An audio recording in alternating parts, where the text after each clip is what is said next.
nagiraga mbabwira ko uwo gipindi witavye Imana. Iki gipindi Oh manipulate mami you pretend as if you love her. Yeah. Giti.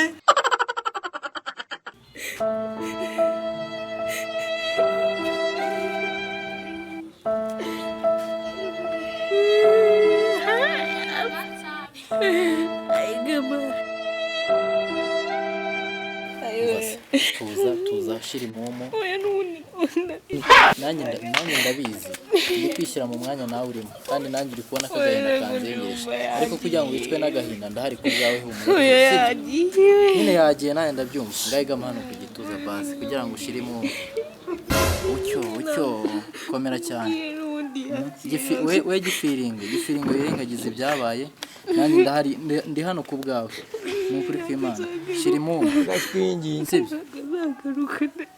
oya ntago bishatse kuvuga yuko nimba yapfuye abanyamutima mwiza dushize kuri iyi si sibyo ushatse kumbwira ko ugiye kumusimbura kandi oya nanone ntago mvuze ko nshatse kuvuga ko ngiye kumusimbura ariko nanone bitavuze yuko bitavuze yuko uri mu bibazo nakujya kure oya ntago namusimbura tuza umugabo wanjye rwose nawukundaga nuko nanjye nuko yari inshuti yanjye magara ariko nyine ndi kumva ushaka kubera nk'umuntu ushaka kumusimbura kandi ibyo ntago biri nk'umuntu w'umugabo twasangiraga icupa kuba hafi kwegera nkaguhumuriza n'ukuri kw'Imana nibyo bintu ariko nyine kumuhumuriza ntago bivuze ngo uzajye uza kunsura buri munsi cyangwa se oya na buri munsi wishyire mu mwanya mu rwego rw'umugabo wanjye oya buri munsi naza nijoro nkaza kureba ko nijoro se nijoro se kuko wabuze uje gukora iki ese inshuti y'umuturanyi igira ikibazo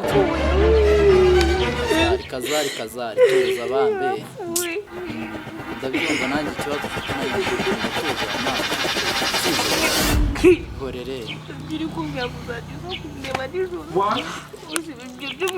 ibyo rwose byibagirwe urumva ari nk'igihe ushobora guhura n'ikibazo ukaburamo umunyu agasabune amavuta nyine utwo tudukoresha nanjye nk'umuturanyi wari inshuti n'umugabo twasangiraga agacupa nkatuzana ariko biba bitwaye se nyine nawe isanishe nk'inshuti yawe ariko nyine amafaranga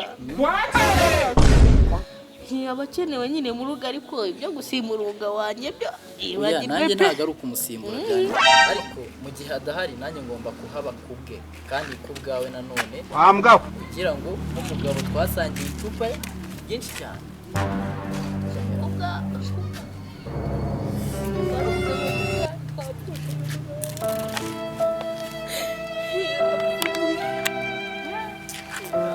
birakaze ntihangane ariko niko bigomba kugenda bibaho nyine ukuntu nyine byagenda ariko yagiye namukundaga oya giti yari inshuti yanjye rwose ewana mu byago mu byiza ewana nta hantu na hamwe tutigeze tuba inshuti pe ntabwo yigeze antererana ni nayo mpamvu nanjye navuze yuko umunsi azaba adahari nzaba mpari kubwe nta mwana we wemerewe kuva mu ishuri mpari nzakoresha imbaraga zanjye nk'umuntu w'umugabo nzabikurikirana neza rwose ruzungu ntugire ikibazo rwose ndahari ku bwawe ku bwanyu ku bwa giti kubw'umuryango wanyu umuryango wacu rwose urahari na madamu wanjye arahari rwose ntugire impungenge wenda nubwo yagize akabazo gatoya ngo madamu wanjye nyine wawe se ubu se tuvuge ko bibaye ko umugabo wanjye yapfuye none utangiye kumwumva yari yagiye muri famiye ariko nyine we humura gusa ntunyumvira atangiye kunyumvira ariko ubwawe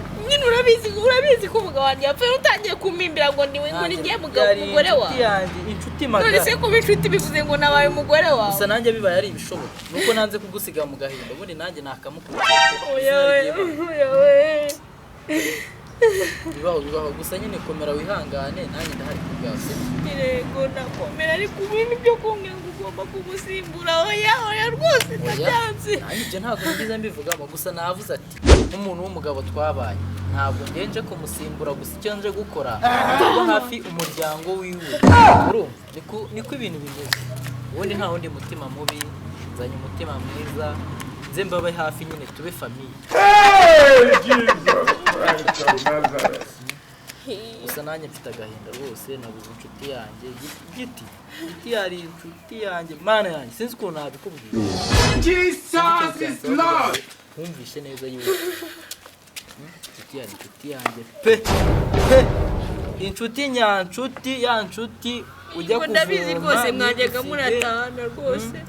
Ibyo ndabizi ko mwajyaga munatahana. Giti yabagazi yuko ndi bwenga urwagwa agafata akayuya akajya kwahira ubwatsi akazana akarambika.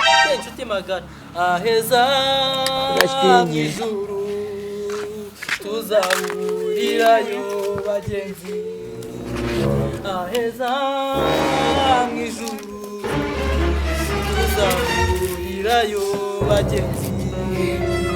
Aheza mw'ijuru tuzahurirayo bagenzi. We uri mu we wakicaye intebe singiye. Abantu bagize ibyago kugira ngo wifatanye nabo mu gahinda uri kuza wibyinishwa nga. Uri ikigoryi uri igiki mu bantu ko. Uko nago urabona ndi iki ndi umuntu. Uri umuntu ariko ahantu turi ntago dushaka umuntu uduteza stress de mu mitwe yashyushye twese ko turi hano. Icara utuze nimba ari cyo ushaka bakigura. Oh my God. Urongere gusubiramo wakizongura. Turashize none. Sindi kwatera stress gute. Wakicaye. Ine stress mbateye. Wakicaye. Wakicaye. Karabaye. Madamu Na ya mumuna icyuma. Giti rwose nubwo uyu mugabo yaratorogoye ariko mukomeze mwihangane. Wa mugabo na n'ubu utarica. Jesus is Lord. Barabura kuza byo kujya mwatetse ngo twirire ngo bakomeze bihanga.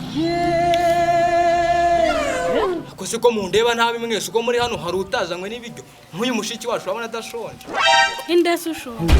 Suri gisaza uri iki gihe wahereye uvuga. Watubabariye icyatwicejera kikabanza kikanaranya. Ubu kirabona abantu twese twicaye hano twazanywe n'ibiryo. Ako mwatuje ko kumubizi ko ibiryo biyoboye ahantu hose makareka kwirengagiza. Uko tone kwese twazanywe n'ibiryo mu mbabare. Jesus is Lord. Reka ni naka kagabo makaza. Akagabo ni akanyamanyanga, ni akanyamururumba ahantu hose kagiye kabunzwa n'inda. Sa madamu Giti komeza wihangane tudatinze mu magambo menshi kugira ngo tubanze tujya ariko bitinda amagambo. Mukuru w'umuryango arakoze kuba ijambo. Iryo jambo rihawe nande kari wowe uryihaye. Urakoze kuba uhisurima. Nagiraga mbabwira ko uwo gipindi witavye Imana. Ibiki? Gipindi? Oh, manipulate mami, you prepare that if you love her. Giti biratwari inshuti nejo twari kumwe mbere yuko apfa. Giti twari inshuti cyane. Yarandimo n'amafaranga ubwo muraje kuyama. Ugize ngo Ibyago bibona abagabo ko. ugize ngo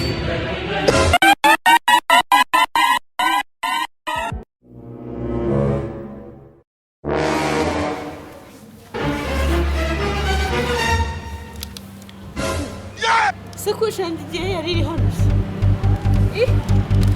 Iri he? Nari nyisize hano. Ninde uyitwaye we? Niko muze ko mvuga isakoshi yanjye ukagenda. Ubwo Giti wawe arazutse arayitwa. Jesus Christ of Nazareth.